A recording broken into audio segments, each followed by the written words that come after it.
La llegada del COVID-19 ha cambiado drásticamente nuestro estilo de vida, la forma en la que nos relacionamos, la manera en la que nos divertimos, incluso cómo nos comunicamos. Sobre todo, la forma en la que trabajamos. Y aunque muchos especulen sobre cuánto durará la emergencia sanitaria, la realidad es que esta crisis ha cambiado de manera permanente la vida laboral. No hay vuelta atrás, y debemos de aceptar que el lugar de trabajo ha cambiado, y se reinventa día a día.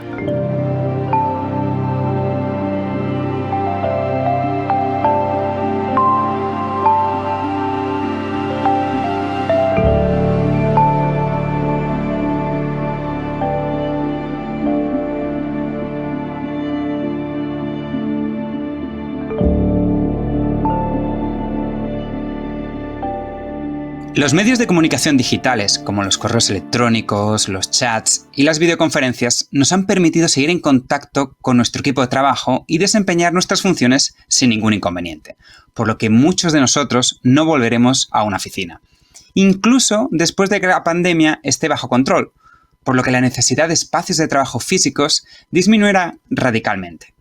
En cambio, muchas más personas trabajarán desde casa, completamente conectadas a través de teléfonos celulares, computadoras y demás dispositivos. Pero a medida que la vida laboral de los empleados ha cambiado, las empresas han tenido que evolucionar a gran velocidad y en tiempo récord. La pandemia ha traído consigo la implementación de nuevas prácticas, cuestionamientos y muchas ideas. Desde los incentivos y los planes de wellness hasta los nuevos contratos laborales y modelos de trabajo, se han visto todos en necesidad de ajustarse.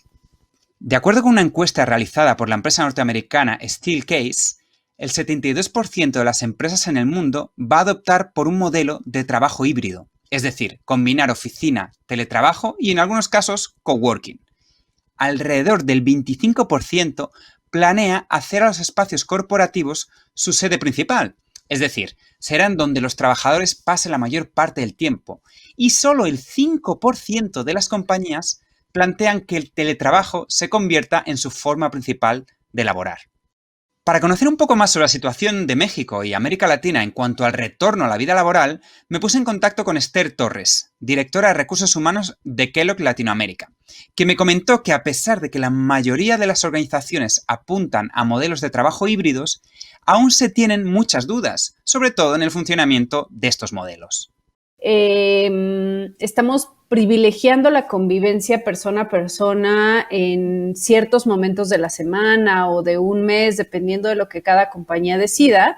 Y en cambio, pues estamos dejando de lado las necesidades de talento que puede ser que viva fuera de la ciudad donde está la oficina y que hoy día es talento disponible para todas las empresas. Entonces, me parece que eventualmente vamos a empezar a ver una migración de estos esquemas híbridos hacia los esquemas 100% remotos como estuvimos durante la pandemia, para poder sacar ventaja de estas posibilidades que comenzamos ya a probar un poquitito durante los meses pasados, de poder tener acceso a personas que están incluso en países diferentes al donde se encuentran nuestras oficinas, ni que hablar de ciudades distintas, o que tienen posibilidades de trabajar de manera remota frente a una pantalla, pero no de ir y participar de reuniones y de estar físicamente en una oficina, aunque no sea todos los días. Entonces, me parece que hoy todavía las empresas estamos con un poco de miedo de cómo es el futuro post-pandemia y por eso estamos apostando más a estos esquemas híbridos, buscando pues la convivencia y el mantener las culturas organizacionales más sólidas a través del estar físicamente en un espacio que antes eran nuestras oficinas, pero creo que eso va a seguir cambiando. Para Esther, otra de las áreas que tendrán gran impacto con la llegada de este modelo híbrido es la efectividad en la toma de decisiones, ya que al permanecer parte de los empleados a distancia, debemos cuidar que no se sientan excluidos.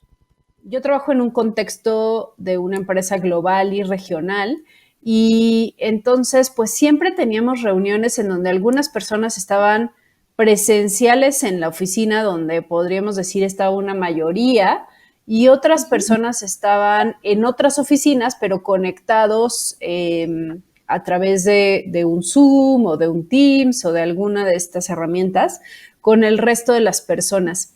Y eso, sabes, que siempre generó un poco este sentimiento de no participación de los que estaban en un espacio en el que no era el presencial. Y me parece que hace, por decirlo de alguna manera, como ciudadanos de segunda clase, a esas personas que están en la pantalla, si no somos cuidadosos de que de verdad la conversación y las decisiones se tomen de una manera virtual. Creo que independientemente de que regresemos a las oficinas, tenemos que cuidar mucho esto, porque si estamos diciendo que uno de nosotros estará hoy en la oficina, pero otra persona del equipo estará trabajando desde su casa, debemos de tener una experiencia similar. Cuestionamientos similares y cambios en la forma en la que trabajamos se están llevando a cabo en todo el mundo, incluso en regiones con un mayor avance en materia laboral. Tal es el caso de Norteamérica, donde el teletrabajo tiene una gran aceptación, pero de acuerdo con el doctor Jaime Leal, director del Instituto de Salario Emocional de Canadá, el que los colaboradores tuvieran que verse forzados a trabajar desde casa ha radicalizado el uso del teletrabajo.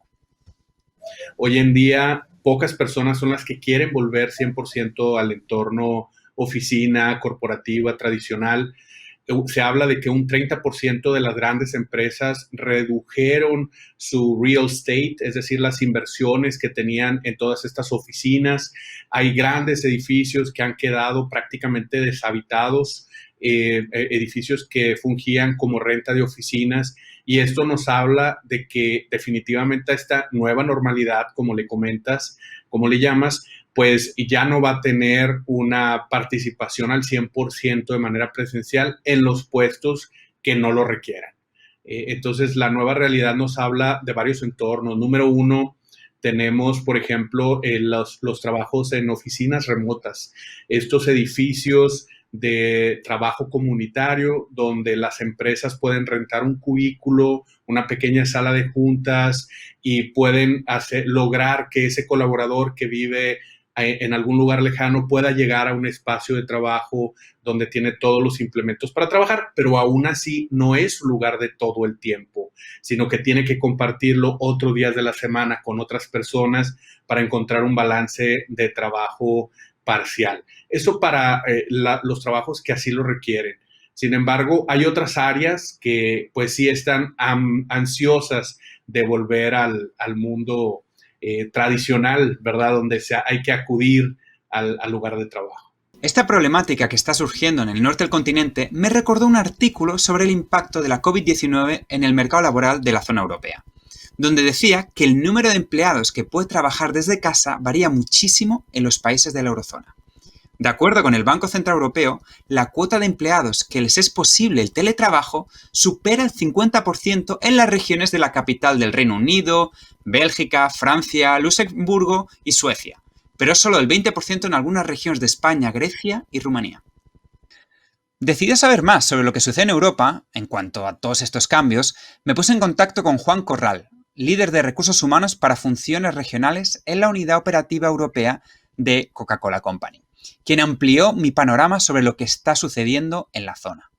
Europa, ya en el pasado, se rige por clústeres de países. ¿Sí? Hay países que se manejan solitos, países grandotes, ¿no? Por ejemplo, si tomas Francia, España, por ejemplo, son países que tienen su propia oficina, su propio esquema de trabajo en el país, pero hay países más pequeños, hay países de 5 millones de habitantes, países de 10 millones de habitantes, países chiquitos, vamos a llamarlos en la escala de México, ¿no?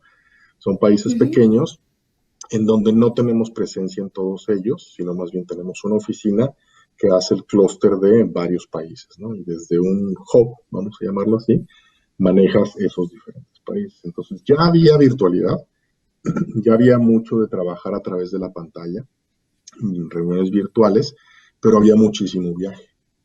Para ir a ver el mercado, para ir a los clientes, para ir a ver el embotellador, pues había muchísimo viaje.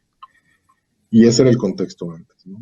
Sin duda, para Juan, la libertad de decidir si quieres realizar tus labores vía remota o presencial será un común en la zona europea. Incluso podrás hacerlo de forma temporal, dependiendo del clima, por ejemplo, los impuestos o simplemente porque lo quieres. Yo te diría, va a haber varios esquemas en donde vamos a tener gente en donde le vamos a dar la opción de si quiere o tiene que ir a la oficina. Hay puestos que son de carácter global, por ejemplo, que están sentados aquí en Europa, que pudieran ir a la oficina del país a donde pertenecen, pero si ellos quieren seguir trabajando desde su casa al 100%, porque su responsabilidad es global, no solamente europea, pues pueden seguir trabajando desde su casa, ¿no? Toda la gente que tiene mucho contacto con el embotellador o con los clientes, que tiene que estar constantemente saliendo a ver el mercado, por ejemplo, es la gente que creemos que va a optar por un modelo de 100% volver a la oficina o un esquema híbrido, ¿no? Donde entre viajar, ya en la nueva normalidad, vamos a llamarla así, entre viajar o tener una reunión desde la oficina o desde su casa, es parte de la decisión que ellos tienen que tomar, ¿no? Y va a haber puestos en donde la opción que le vamos a dar a la gente es que puedan elegir de a 1 o de 2 días de quedarse en casa o ir a la oficina, ¿no? Y esto, bueno, te imaginarás, la implicación en los edificios o donde tenemos las oficinas, pues cambia, ¿no? De cómo están distribuidos los escritorios, los recursos que tienes ahí mismo, los espacios abiertos, cómo tomas ventaja de ellos. Y algo que probablemente no muchos piensan, el clima, en este caso para Europa, es una variante muy importante, porque no es que puedas tomar una reunión en Londres en el mes de septiembre, cuando hay mucha lluvia, por ejemplo, en la terraza, no es opción, ¿no? O en países como en Grecia, que en el verano puedes llegar hasta los 50 grados centígrados. O sea, es imposible trabajar afuera, tienes que estar adentro con ciertas condiciones. Entonces, el clima, dentro de la ecuación de cuándo es que la gente va a trabajar desde dónde, va a ser muy importante. Hay gente, por ejemplo, que nos está preguntando, mira, la oficina está en Madrid, ¿puedo trabajar desde Málaga? Y la respuesta es pues sí. Mientras no estés en un incumplimiento desde el punto de vista de taxes, por ejemplo, en mi caso, yo tengo que estar por cuestiones de taxes físicamente trabajando desde Irlanda. Es mi decisión si trabajo desde mi casa o desde la oficina, pero por taxes físicamente tengo que estar aquí. Y hay muchos países que tienen ese tipo de condiciones, ¿no? Si trabajo desde acá, desde Dublín, donde estoy, o desde otra ciudad en Irlanda, al gobierno no le interesa, ¿sí? Yo pudiera estar trabajando desde otras oficinas de la compañía en el mismo país sin ningún tipo de riesgo de taxes, ¿no? En fin, es una mezcla. La respuesta en corto es una mezcla. Vamos a darle opción a la gente para que pueda tener una decisión propia en donde no necesariamente es fija. Puede ser por temporadas, ¿no? Como decía, por el clima o por cuestiones personales. Otro punto importante sobre la vida laboral post-COVID-19 es el tema de las regulaciones legales que están cambiando.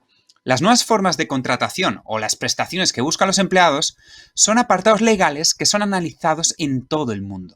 Será importante que las empresas incentiven a sus actuales colaboradores con paquetes de beneficios y prestaciones que se ajusten a la nueva normalidad para que continúen desarrollando sus labores de manera eficiente, para lo cual será necesario flexibilizar no solo los beneficios, sino también las prestaciones en general. Y creo que cada vez vamos a empezar a ver esta migración de, a ver, si yo trabajo desde mi casa y de verdad no tengo que ir para nada a la oficina, pues mis necesidades ahora cambiaron. Yo ya no necesito a lo mejor transportación o algunos vales de gasolina o estos tickets para comer fuera de casa cuando las oficinas no tenían un comedor y daban tickets para sus empleados.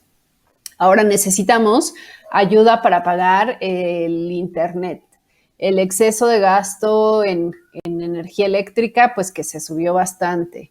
Necesito habilitar mejor mi espacio de trabajo y entonces, pues lo que yo le pido a mi empresa, que antes me daba mi escritorio, mi silla, y todos mis recursos necesarios en la oficina, pues que tal vez me los preste para ir a la casa. Tuviera que comparar con México, con Latinoamérica, Europa está muy avanzado, muy avanzado. Hay muchísima, ¿cómo lo puedo resumir? Hay muchas prácticas y muchas leyes que protegen a la gente dependiendo, otra vez, el país y la situación. Por ejemplo, te hablo de un solo tema. Los maternity leaves, ¿no? Las maternidades o paternidades en Europa. En México son 3 meses, ¿no? 15 días antes casi que nace la criatura, sigues trabajando y 15 días después estás casi regresando. Es muy limitada, ¿no? Y a pesar de que hay empresas, igual como nosotros en México, estamos buscando extender un poco más, acá es normal que una persona se vaya de maternidad y regrese un año después. Muy normal. Y eso es parte de la regulación, ¿no? Y ahora en la virtualidad, pues se le pregunta también a la mamá o al papá, ¿no? Pues, ¿cómo quieres seguir? Porque, otra vez, mandar a tener a alguien que te ayude en casa en México con los niños es probablemente mucho más simple que acá. Acá, lo que son guarderías o gente que te ayude en tu casa no existe, ¿sí? Y si quieres pagarlo, son muy caras. Los contratos definitivamente van a cambiar. Creo yo que estos contratos van a estar mucho más enfocados en tener derecho a la desconexión digital. Van a tener espacios donde, por medio de softwares que ya existen, se van a vigilar a las personas para asegurar que durante el tiempo que están conectadas estén haciendo lo que deben hacer.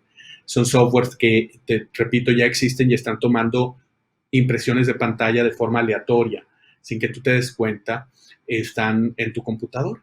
Entonces, por ejemplo, en este momento, si tuviéramos un software de ellos instalado, estaría en algún momento tomando una imagen y se analiza, una persona de seguridad o de recursos humanos tal vez, analizaría si estas imágenes corresponden al trabajo de esta persona o si estaba navegando en YouTube o en Instagram, ¿verdad? O viendo memes, y entonces pues ahí ya viene una cuestión de productividad. Es decir, va a haber negociación por las dos partes. O estás en un momento en donde tú mismo identificas que necesitas desconectarte. Lo que en México le darías una baja en el IMSS por estrés es prácticamente imposible, impensable. Acá es muy normal. Acá es gente que dice, mira, me voy se llama sick leave, en donde el sick leave puede ser que de verdad estás enfermo o simplemente necesitas desconectarte y estás bajo muchísimo estrés. Y obviamente eso viene respaldado por un especialista o un doctor, pero es muy normal que la gente de repente levante la mano y diga, ya me voy 2 meses, necesito desconectarme. Obviamente dependiendo del país, hay alguna parte del salario que se paga por la compañía, otra por el gobierno. Hay países en donde la compañía sigue pagando el 100% y el gobierno nada. Varía, pero ese tipo de regulaciones, con o sin pandemia, acá en Europa, están mucho más avanzadas. Entonces, todos estos son letras pequeñas del contrato que va a haber que ajustar en esta nueva relación laboral. Traslados, los equipos, el facilitar un lugar para hacer teletrabajo y, por supuesto, qué tanta privacidad yo puedo gozar en esos equipos que tú me estás proveyendo. Pues deberíamos de ver, incluso en las compañías, pues este efecto de cómo hacia adelante las personas empiezan a ser más productivas y de verdad nos empezamos a cuestionar más esquemas variables en donde compensemos por productividad. Me parece que en recursos humanos estábamos muy acostumbrados a compensar porque vengas tus 8 horas y además pues estás aquí sentado y te estoy viendo y checas tarjeta cuando llegas y checas tarjeta cuando te vas. En estos nuevos esquemas, creo que esa compensación variable de bonos por productividad, de identificar las personas que realmente están agregando más valor a la organización, se va a volver crucial para que de verdad puedas diferenciar el alto desempeño y las personas que te traen más retorno de inversión a tu organización de las que no. Para este punto, me doy cuenta de que la salud emocional preocupa a la mayor parte de las organizaciones, ya que en este periodo de estar en casa con presiones de todo tipo, no solo laborales, también personales y de salud, ha afectado a gran parte de los empleados. En Canadá y parte de los Estados Unidos, el salario emocional ha sufrido muchos cambios con la interrupción del COVID-19, adaptándose a las necesidades de cada individuo. Mismo caso que en la Unión Europea, donde el capital emocional es muy diferente dependiendo de cada persona. Antes del 2020, el salario emocional era completamente distinto a lo que se ve ahora. El individuo va deseando cosas diferentes. El salario emocional está fijado en eso. El salario económico, y atención porque esto es clave para entender el salario emocional, el salario económico, el individuo tiene poder de transformación. Es decir, el individuo puede transformar el salario económico en lo que él desea. Tú recibes 10,000 pesos o 10,000 dólares o 10,000 euros y tú los puedes transformar en lo que tú quieres. Compras un coche, o compras educación, o compras un seguro de vida, o los metes al Bitcoin, haces lo que tú quieres con ese dinero. El salario emocional no es transformable. El salario emocional debe de venir listo para ser consumido. Yo no te puedo decir a ti que te felicito y te reconozco por tu trabajo cuando tú lo que necesitas es una expectativa de crecimiento. Y yo te digo, pero es que yo te reconozco tu trabajo. Y tú me dices, sí, pero ¿a dónde vamos? ¿Qué más me vas a dar? Pero es que haces muy bien tu trabajo, pero no lo puedo transformar en expectativas a futuro. Gracias por reconocerme mi empleo, mi trabajo, mi labor, pero no puedo eso alimentar mi crecimiento dentro de la organización. Es decir, tú me tienes que dar en la moneda, entre comillas, que yo necesito. El salario emocional en el pasado, si tú te vas a la literatura, es algo que se mide desde la compensación, los beneficios, el estatus, la ventana, el coche, mi jefe, el nivel, la exposición. Y con la pandemia y hacia adelante, el capital o el salario emocional, para mí es la moneda de cambio de qué tanta transformación puedes hacer en una empresa. Si tu capital emocional es alto, y ahorita te hablo un poquito de qué es para mí el capital emocional de aquí en adelante, pero si tu capital emocional es alto, tu capacidad de cambio y de transformación en las empresas es más alta.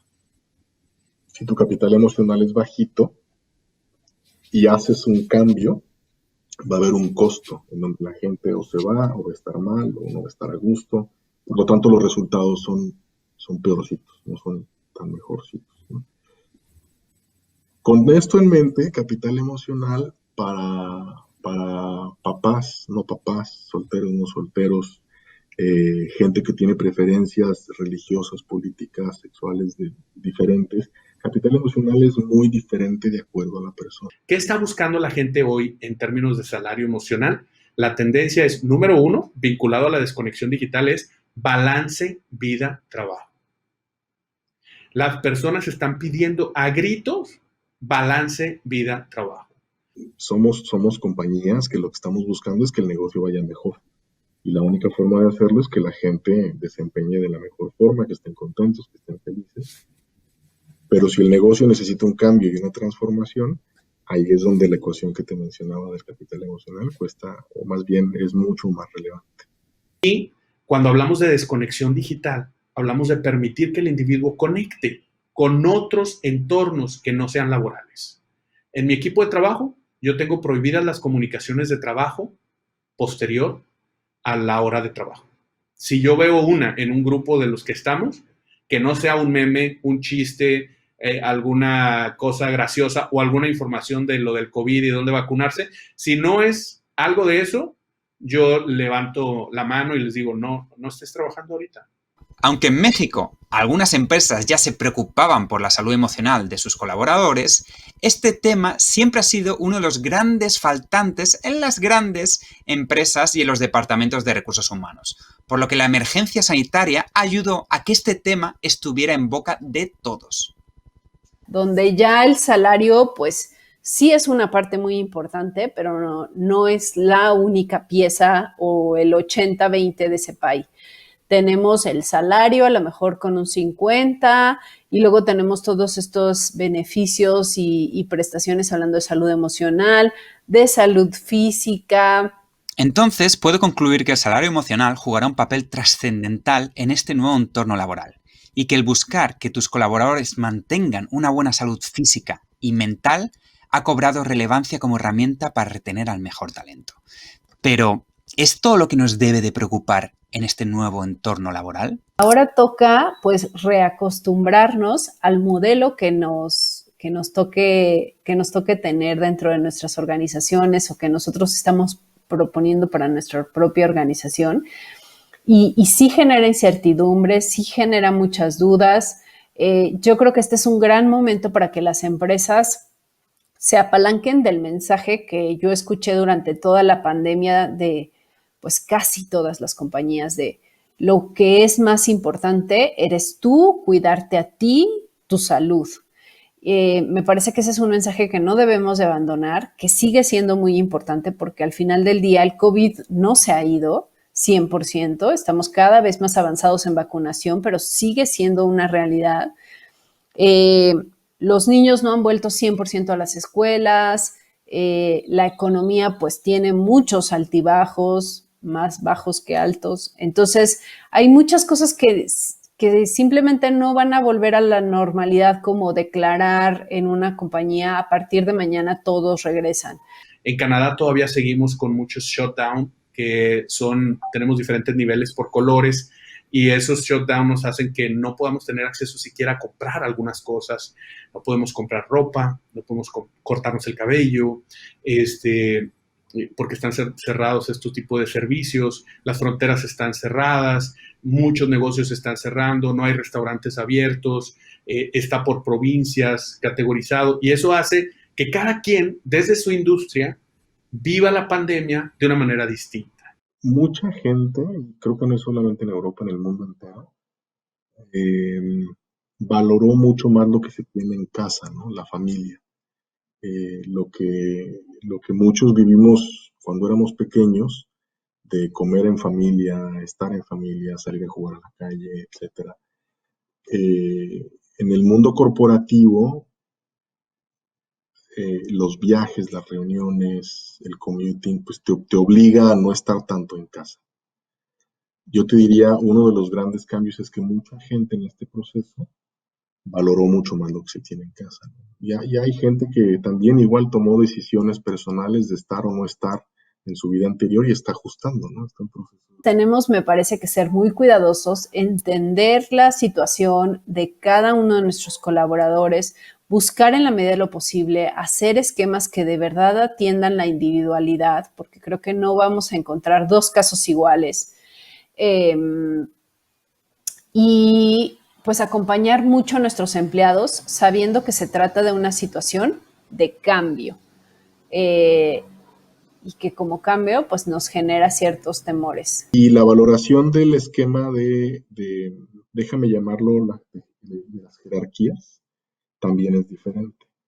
¿Por qué? Porque, y déjame ser un poco sarcástico acá, ¿no? Acá no importa si traes puesto Prada o Louis Vuitton o hasta si te bañaste o no.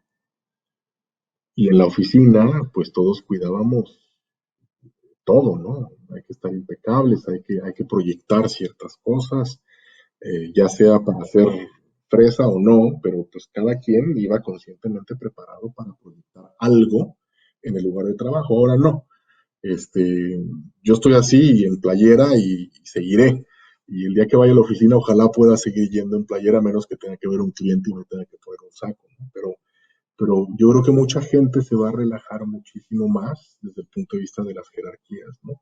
Pero en general lo que yo veo es gente con miedo, gente preguntándose cuál es la nueva realidad, cuál es lo que les conviene, cuál es la nueva forma de trabajar.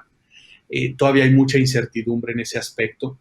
Y yo creo que en la parte del asentamiento, una vez que volvamos a trabajar, esos nuevos contratos laborales van a ser un proceso de negociación bastante arduo, tortuoso, porque los colaboradores van a estar mucho más atentos y sensibles a los gastos que conlleva trabajar desde casa o trasladarse, o qué va a suceder si hay otra pandemia. Ya va a haber que especificar todo este tipo de cosas, ¿no?, dentro de un nuevo contrato laboral. Yo espero de verdad que este mundo que nos espera sea mucho mejor, porque nos haya dejado todo esto que hablamos de una conciencia de humanidad más grande, una visión mucho más sistémica del empleado, en todas sus aristas de ser humano, donde la empresa pues no solamente busca que vengas aquí, trabajes y a cambio de ese trabajo te pago, sino buscar un contexto de bienestar integral y que todo eso pues nos ayude a sortear este momento difícil que nuevamente va a ser de cambio para esta situación que esperemos sea de mucha mejor posibilidad de desarrollo, pero que pues nos va a implicar cambios. Entonces creo que la flexibilidad y la adaptabilidad van a ser la cosa más relevante. Creo que el ambiente en el corto plazo, una vez que hagamos todo esto, va a ser mucho más humano, en todos los sentidos, ¿no?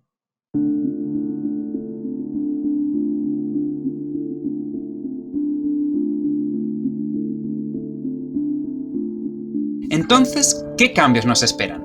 ¿Los modelos híbridos de trabajo solo serán temporales? ¿Qué prestaciones e incentivos serán los correctos en esta nueva etapa? Aún quedan muchas dudas por resolver, pero estas nuevas formas no solo cambiarán la naturaleza del lugar de trabajo, sino que harán que las empresas sean más productivas en esta etapa de transición y aquellas que descubran cómo usar la adversidad causada por la pandemia para inventar el lugar de trabajo del mañana serán las que prosperen a largo plazo.